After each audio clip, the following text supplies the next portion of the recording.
Hi friends, welcome back to my channel. ಮಹಿಳೆಯರಿಗೆ ಉಚಿತ bus ಪ್ರಯಾಣ ಏನಿದೆ ಅದರಲ್ಲಿ ಇವಾಗ ಮತ್ತೆ ಹೊಸದಾಗಿ ಒಂದು ರೂಲ್ಸನ್ನು ತಂದಿದ್ದಾರೆ.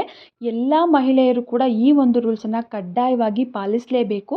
ನೀವೇನಾದರೂ ಪಾಲಿಸಲಿಲ್ಲ ಅಂತಂದರೆ ನಿಮಗೆ ದಂಡ ವಿಧಿಸಲಾಗುತ್ತೆ ಅಂತ ಹೇಳ್ಬಿಟ್ಟು ಇಲ್ಲಿ ಸಾರಿಗೆ ಇಲಾಖೆಯಿಂದನೇ ಸ್ಪಷ್ಟನೆಯನ್ನು ಕೊಡ್ತಾ ಇದ್ದಾರೆ. ಸೊ ಹಾಗಾಗಿ ಉಚಿತವಾಗಿ ಓಡಾಡುವಂಥ ಎಲ್ಲ ಮಹಿಳೆಯರು ಕೂಡ ಈ ರೂಲ್ಸ್ಗಳನ್ನ ಫಾಲೋ ಮಾಡಿ. ಏನು ರೂಲ್ಸ್ ಅಂತ ನೀವು ತಿಳ್ಕೊಬೇಕಂತಂದರೆ ವಿಡಿಯೋನ ಸ್ಕಿಪ್ ಮಾಡದೆ ಕೊನೆಯವರೆಗೂ ನೋಡಿ.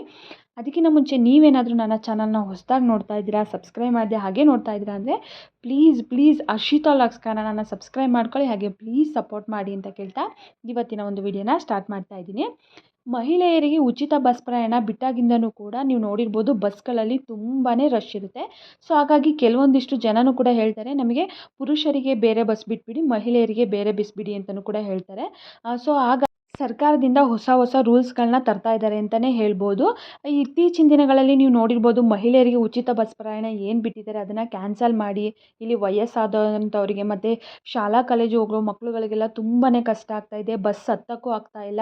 ಉಚಿತ ಬಸ್ ಪ್ರಯಾಣ ಬಿಟ್ಟಾಗಿಂದನೂ ಕೂಡ ಮಹಿಳೆಯರು ತುಂಬಾ ಓಡಾಟ ಮಾಡ್ತಾ ಇದ್ದಾರೆ. ಅಂತಂದರೆ ಇವಾಗ ಹೇಗೂ ಫ್ರೀ ಅಲ್ವಾ, ಒಂದು ಕಡೆಯಿಂದ ಇನ್ನೊಂದು ಕಡೆಗೆ ಹೋಗ್ಬೇಕಂದ್ರೆ ಫ್ರೀ. ಇವಾಗ ಎಷ್ಟು ದಿನ ಇರುತ್ತೋ ಎಷ್ಟು ದಿನವೇ ಉಪಯೋಗಿಸ್ಕೊಳ್ಳೋಣ ಅಂತೇಳ್ಬಿಟ್ಟು ಮಹಿಳೆಯರು ಕೂಡ ಆ ದೇವಸ್ಥಾನ ಈ ದೇವಸ್ಥಾನ, ಆ ಊರು ಈ ಊರು ಅಂತಂದ್ಬಿಟ್ಟು ತುಂಬಾ ಓಡಾಟ ಮಾಡ್ತಾ ಇದ್ದಾರೆ. ಹಾಗಾಗಿ ಬಸ್ಗಳೇನಾಗ್ತಾ ಇದೆ, ತುಂಬಾ ರಶ್ ಆಗ್ತಾ ಇದೆ. ವಯಸ್ಸಾದವ್ರಿಗಂತೂ ಹತ್ತೋದು ತುಂಬಾ ಕಷ್ಟ ಆಗ್ತಾ ಇದೆ ಅಂತಲೇ ಹೇಳ್ಬೋದು. ಸೊ ಹಾಗಾಗಿ ಇದ್ರ ಮಧ್ಯೆ ಹೊಸ ರೂಲ್ಸ್ಗಳನ್ನ ಜಾರಿಗೆ ತರ್ತಾ ಇದ್ದಾರೆ. ಇನ್ನು ಕೆಲವೊಂದಿಷ್ಟು ಶಾಸಕರು, ಕಾಂಗ್ರೆಸ್ನವರೇ ಕೆಲವೊಂದಿಷ್ಟು ಶಾಸಕರು ಹೇಳ್ತಾ ಇದ್ರು, ಈ ಉಚಿತ ಬಸ್ ಪ್ರಯಾಣ ಏನಿದೆ ಮತ್ತು ಗೃಹಲಕ್ಷ್ಮಿ ಯೋಜನೆ ಏನಿದೆ ಎರಡೂ ಕೂಡ ಕ್ಯಾನ್ಸಲ್ ಮಾಡೋಣ. ಈ ಎರಡು ಯೋಜನೆಗಳನ್ನ ಕ್ಯಾನ್ಸಲ್ ಮಾಡಿದರೆ ಸರ್ಕಾರಕ್ಕೆ ಎಷ್ಟೋ ದುಡ್ಡು ಉಳಿಯುತ್ತೆ. ಸೊ ಕ್ಯಾನ್ಸಲ್ ಮಾಡೋಣ ಅಂತಲೂ ಕೂಡ ಒತ್ತಾಯ ಮಾಡಿದರು. ಆದರೆ ಸರ್ಕಾರ ಇದಕ್ಕೆ ಒಪ್ಕೊಳ್ಳಿಲ್ಲ, ಕ್ಯಾನ್ಸಲ್ ಮಾಡೋದು ಬೇಡ ಅಂತ ಹೇಳ್ಬಿಟ್ಟು. ನಾವು ಎಲೆಕ್ಷನ್ಗೂ ಮೊದಲು ಏನು ಹೇಳಿದ್ವಿ, 5 ವರ್ಷವೂ ಕೂಡ ಎಲ್ಲ ಯೋಜನೆಗಳನ್ನು ಕೂಡ ಕಂಟಿನ್ಯೂ ಮಾಡ್ತೀವಿ, ಯಾವ ಯೋಜನೆಯೂ ಕೂಡ ಬಂದ್ ಮಾಡಲ್ಲ ಅಂತ ತಿಳಿಸಿದ್ರು. ಸೊ ಅದೇ ರೀತಿಯಾಗಿ ನಾವೀಗ ನಡ್ಕೋಬೇಕಾಗುತ್ತೆ. ಹಾಗೇನಾದರೂ ಮಾಡಿದ್ವಿ ಅಂತಂದರೆ ಅದು ತಪ್ಪಾಗುತ್ತೆ. ನಮ್ಮ ಸರ್ಕಾರ 5 ವರ್ಷ ಏನಿರುತ್ತೆ 5 ವರ್ಷವೂ ಕೂಡ ಎಲ್ಲ ಗ್ಯಾರಂಟಿ ಯೋಜನೆಗಳನ್ನು ಕೂಡ ಮುಂದುವರಿಸೋಣ ಅಂತ ಹೇಳ್ಬಿಟ್ಟು ಇಲ್ಲಿ ಹಾಗಾಗಿ KSRTC ಮತ್ತು BMTCನಲ್ಲಿ ಓಡಾಡೋಂಥವ್ರಿಗೆ ಸ್ವಲ್ಪ ಹೆಲ್ಪ್ ಆಗಲಿ ಅಂತ ಹೇಳ್ಬಿಟ್ಟು ಹೆಚ್ಚುವರಿ ಬಸ್ಗಳನ್ನು ಖರೀದಿ ಮಾಡಿದ್ದಾರೆ. ಖರೀದಿ ಮಾಡಿ ಈಗ ಒಂದು ಊರುಗಳಲ್ಲಿ ಒಂದು ದಿನಕ್ಕೆ 2 ಬಸ್ ಇದೆ ಅಂತಂದರೆ ಹೆಚ್ಚುವರಿಯಾಗಿ ಬಸ್ಸನ್ನು ಕೂಡ ಬಿಟ್ಟಿದ್ದಾರೆ. ಒಂದು ದಿನಕ್ಕೆ 2 ಬಸ್ ಇದೆ ಅಂತಂದರೆ ಒಂದು 4 ಬಸ್ಸು ಅಂತಂದರೆ ಓಡಾಡೋರಿಗೆ ಕಷ್ಟ ಆಗ್ಬೋದು, ಸ್ಕೂಲ್ಗೆ ಹೋಗೋರಿಗೆ, ಕಾಲೇಜಿಗೆ ಹೋಗೋರಿಗೆ, ವಯಸ್ಸಾದವರಿಗೆ ಕಷ್ಟ ಆಗಬಾರ್ದು ಅಂತ ಹೇಳ್ಬಿಟ್ಟು ಹೆಚ್ಚುವರಿಯಾಗಿ ಬಸ್ಸನ್ನು ಕೂಡ ಬಿಟ್ಟಿದ್ದಾರೆ, ಹೆಲ್ಪ್ ಆಗಲಿ ಅಂತ ಹೇಳ್ಬಿಟ್ಟು. ಸೊ ಇದೆಲ್ಲದರ ನಡುವೆ ಇಲ್ಲಿ ಹೊಸದಾಗಿ ಒಂದು ರೂಲ್ಸನ್ನು ಕೂಡ ಜಾರಿ ಮಾಡಿದ್ದಾರೆ. ಈ ಒಂದು ರೂಲ್ಸನ್ನು ನೀವು ಕಡ್ಡಾಯವಾಗಿ ಪಾಲಿಸಲೇಬೇಕು. ಪಾಲಿಸಲಿಲ್ಲ ಅಂದರೆ ನಿಮಗೆ ದಂಡ ಹಾಕ್ತಾರೆ, ನೀವು ದಂಡ ಕಟ್ಟಲೇಬೇಕು. ನೀವೇನು ಮಾತಾಡೋ ಆಗಿಲ್ಲ, ನೀವು ದಂಡ ಕಟ್ಟಲೇಬೇಕು ಅಂತ ಹೇಳ್ಬಿಟ್ಟು ಇಲ್ಲಿ ಸಾರಿಗೆ ಇಲಾಖೆಯಿಂದ ತುಂಬಾ ಸ್ಟ್ರಿಕ್ಟಾಗಿ ತಿಳಿಸಿದ್ದಾರೆ. ಏನು ಆ ರೂಲ್ಸನ್ನು ಆ್ಯಡ್ ಮಾಡಿದ್ದಾರೆ ಅಂತ ನೋಡೋದಾದರೆ, ಇವಾಗ ಒಂದು ಕಡೆಯಿಂದ ಮತ್ತೊಂದು ಕಡೆಗೆ ಪ್ರಯಾಣ ಮಾಡ್ತೀರಾ ಅಂತ ಅಂದ್ಕೊಳ್ಳಿ. ಇವಾಗ ಬೆಂಗಳೂರಿಂದ ಮೈಸೂರಿಗೆ ಬರಬೇಕು ಅನ್ಕೋತೀರಾ, ನೀವು ಬೆಂಗಳೂರಲ್ಲಿ ಬಸ್ ಹತ್ತುತ್ತೀರಾ. ಬೆಂಗಳೂರಲ್ಲಿ ಬಸ್ ಹತ್ತಿದ್ರೆ ನೀವು ಅಲ್ಲೇ ಟಿಕೆಟ್ ತೊಗೋಬೇಕು. ಬಿಡು ತುಂಬ ರಶ್ ಇದೆ ಅಲ್ವಾ ಬಸ್ಸು, ಮುಂದೆ ಹೋಗಿ ತೊಗೊಳ್ಳೋಣ. ಮತ್ತು ಇನ್ನು ಕೆಲವರು ಯಾವ ರೀತಿ ಥಿಂಕ್ ಮಾಡ್ತಾರೆ ಅಂತಂದರೆ, ಹೇಗೂ ಫ್ರೀ ಅಲ್ವಾ, ಟಿಕೆಟ್ ತೊಗೊಳ್ಳಿಲ್ಲ ಅಂದರೂ ಕೂಡ ನಡೆಯುತ್ತೆ ಬಿಡು ಅಂತ ಅಂದ್ಬಿಟ್ಟು ಟಿಕೆಟೇ ತಗೊಳ್ಳಲ್ಲ, ಸುಮ್ಮನೆ ಆಗ್ತಾರೆ.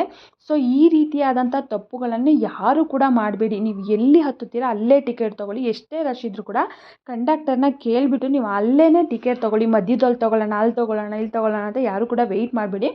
ಮಧ್ಯ ಏನಾದರೂ ನಿಮ್ಮ ಬ್ಯಾಡ್ ಲಕ್ಕು ಚೆಕ್ಕಿಂಗ್ ಅವ್ರು ಏನಾದರೂ ಬಂತೆ ಅಂದರೆ ದಂಡ ಹಾಕ್ತಾರೆ. ನೀವು ಆ ದಂಡನ ಕಟ್ಟಲೇಬೇಕಾಗುತ್ತೆ. ನಾವು ಕಟ್ಟಲ್ಲ ಅಂತ ಯಾವುದೇ ರೀತಿ ಹೇಳೋಕ್ಕಾಗಲ್ಲ, ಕಟ್ಟಲೇಬೇಕಾಗುತ್ತೆ ಅಂತ ತಿಳಿಸ್ತಾ ಇದ್ದಾರೆ ಇಲ್ಲಿ. ಇವಾಗ ತುಂಬ ಜನ ಮಹಿಳೆಯರು ಏನು ಅನ್ಕೋತಾರಲ್ವ, ಈಗ ಆಧಾರ್ ಕಾರ್ಡ್ ತೋರಿಸ್ಬಿಟ್ಟು ಓಡಾಡೋದಲ್ವ, ಹೆಂಗೂ ಫ್ರೀ ಅಲ್ವಾ, ತೊಗೊಳ್ಳಿಲ್ಲ ಅಂದರೂ ಕೂಡ ನಡೆಯುತ್ತೆ ಅಂತ ಹೇಳ್ತಾರೆ. ಬಟ್ ಆ ರೀತಿಯಾಗಿ ಮಾಡಲೇಬಾರ್ದು ಅಂತ ಇಲ್ಲಿ ಸರ್ಕಾರದಿಂದ ತುಂಬಾ ಸ್ಟ್ರಿಕ್ಟಾಗಿ ತಿಳಿಸ್ತಾ ಇದ್ದಾರೆ.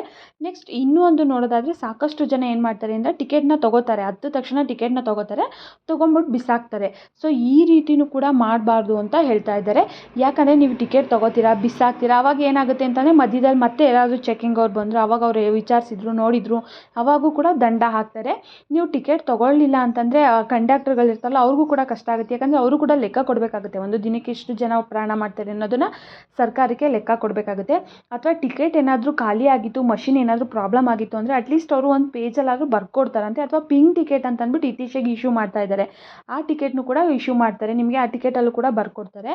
ಸೊ ಹಾಗಾಗಿ ಓಡಾಡುವಂಥ ಮಹಿಳೆಯರು ಯಾರು ಕೂಡ ಈ ರೀತಿಯಾದಂಥ ನೆಗ್ಲೆಕ್ಟ್ಗಳನ್ನ ಮಾಡಬೇಡಿ. ಯಾಕಂದರೆ ಹೇಗೂ ಉಚಿತವಾಗಿ ಓಡಾಡ್ತಿದ್ದೀವಲ್ವ, ಸುಮ್ಮನೆ ಯಾಕೆ ದಂಡ ಕಟ್ಟೋ ರೀತಿ ನಾವು ಮಾಡ್ಕೋಬೇಕಂತ ಹೇಳ್ಬಿಟ್ಟು ಇಲ್ಲಿ ಸರ್ಕಾರ ಇದನ್ನು ಎಚ್ಚರಿಕೆಯನ್ನು ಕೊಡ್ತಾ ಇದೆ. ಎಲ್ಲರೂ ಕೂಡ ಈ ಒಂದು ರೂಲ್ಸನ್ನು ಕಡ್ಡಾಯವಾಗಿ ಫಾಲೋ ಮಾಡಲೇಬೇಕಂತ ತಿಳಿಸ್ತಾ ಇದ್ದಾರೆ. ನೀವು ಎಲ್ಲೇ ಹತ್ತಿ, ನೀವು ಎಲ್ಲೇ ಇಳಿಯೋದಾಗಲಿ, ಇವಾಗ ತುಂಬ ಜನ ಏನು ಮಾಡ್ತಾರೆ ಅಂತಂದರೆ, ಈಗ ಹತ್ತಿ ನೆಕ್ಸ್ಟ್ ಸ್ಟಾಪಿಗೆ ಇಳಿಯೋದಿರುತ್ತೆ. ಆಗ ಏನು ಅನ್ಕೋತಾರೆ, ಅಯ್ಯೋ ಹೇಗೂ ಫ್ರೀ ಅಲ್ವಾ ಬಿಡು ನೆಕ್ಸ್ಟ್ ಸ್ಟಾಪಲ್ಲಿ ಇಳ್ಕೊತೀವಲ್ಲ ಅಂದ್ಬಿಟ್ಟು ಆ ರೀತಿಯೂ ಕೂಡ ನೆಗ್ಲೆಕ್ಟ್ ಮಾಡ್ತಾ ಇದ್ದಾರಂತೆ. ಸೊ ಆ ರೀತಿಯೂ ಕೂಡ ಮಾಡಬೇಡಿ. ನೀವು ಇಲ್ಲಿಂದ 5 ನಿಮಿಷ ಮುಂದೆ ಹೋಗಿ ಇಳಿಯೋದಾಗಲಿ, ನೀವು ಟಿಕೆಟ್ ತೊಗೊಂಡೆ ಇಳೀರಿ ಅಂತ ಇಲ್ಲಿ ಸರ್ಕಾರದಿಂದ ತಿಳಿಸ್ತಾ ಇದ್ದಾರೆ. ನೋಡಿದ್ರಿ ಅಲ್ವಾ ಇವಾಗ ಯಾವ ರೂಲ್ಸ್ಗಳನ್ನ ತಂದಿದ್ದಾರೆ ಅಂತ ಹೇಳ್ಬಿಟ್ಟು. ಎಲ್ಲರೂ ಈ ಒಂದು ರೂಲ್ಸ್ನ ಫಾಲೋ ಮಾಡಿ ಉಚಿತ ಬಸ್ ಪ್ರಯಾಣ ಮಾಡಿ ಅಂತ ಹೇಳ್ತಾ, ಇವತ್ತಿನ ಮಾಹಿತಿ ಇಷ್ಟ ಆಗಿದೆ. ನೀವಿನ್ನು ನನ್ನ ಚಾನಲ್ನ ಸಬ್ಸ್ಕ್ರೈಬ್ ಮಾಡ್ಕೊಂಡಿಲ್ಲ ಅಂದರೆ ಇನ್ನೊಮ್ಮೆ ಹೇಳ್ತಾ ಇದ್ದೀನಿ, ಪ್ಲೀಸ್ ಸಬ್ಸ್ಕ್ರೈಬ್ ಮಾಡ್ಕೊಳ್ಳಿ, ಹಾಗೆ ಪ್ಲೀಸ್ ಸಪೋರ್ಟ್ ಮಾಡಿ. ಈ ವಿಡಿಯೋ ನೋಡಿದಂಥವ್ರು ಎಲ್ಲರಿಗೂ ಕೂಡ ತುಂಬ ಹೃದಯದ ಧನ್ಯವಾದಗಳು.